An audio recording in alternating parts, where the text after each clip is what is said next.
ঠান্ডা ও শ্বাসকষ্ট নিয়ে ১৩ জুন যশোর জেনারেল হাসপাতালে ভর্তি হন ইউসুফ আলী নামে এক রোগী। আশঙ্কাজনক অবস্থায় আইসিইউতে নেওয়া হয় তাকে।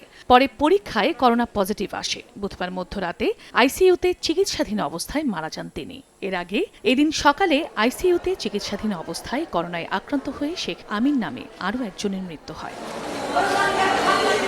করোনা সংক্রমণ রোধে সতর্কতা ব্যবস্থা গ্রহণের স্বাস্থ্য মন্ত্রণালয় নির্দেশ দিলেও এখন পর্যন্ত বেনাপোল বন্দরে কোনো ধরনের প্রতিরোধমূলক ব্যবস্থা নেওয়া হয়নি। স্বাস্থ্যবিধি না মেনে অবাধে ভারতীয় ট্রাক চালকেরা প্রবেশ করছেন বন্দরে। পাসপোর্টধারী যাত্রীরা মাস্ক ছাড়া ভারত বাংলাদেশে ভ্রমণ করছেন। নিরাপত্তা কর্মী থেকে শুরু করে বন্দর ব্যবহারকারী শ্রমিকদের মধ্যেও নেই স্বাস্থ্যবিধির বালাই।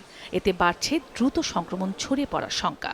বন্দর কর্তৃপক্ষ আপনাদের কেন মাস্ক নাই বা মাস্ক পরতে হবে না, আমাদের কিছু দেয়নি? না, কিছু দেয়নি। বেনাপোল বন্দরের নিরাপত্তা কর্মীরাও মাস্ক ব্যবহার করছে না, ভারতীয় ড্রাইভাররাও মাস্ক ব্যবহার করছে না। যদি আমরা আগাম সতর্ক না হই, আমরা আবার ক্ষতির মুখে পড়ব। স্বাস্থ্যবিধি রক্ষায় দ্রুত ব্যবস্থা নেওয়া হবে বলে জানিয়েছে বন্দর কর্তৃপক্ষ।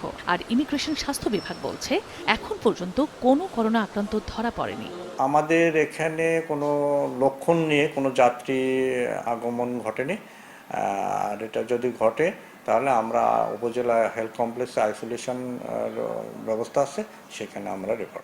গত ১১ জুন বাংলাদেশ সরকারের স্বাস্থ্য মন্ত্রণালয় এক প্রজ্ঞাপনে দেশের সব স্থলবন্দর, নৌবন্দর ও বিমানবন্দরে সুরক্ষা ব্যবস্থা নেওয়ার নির্দেশ দেয়।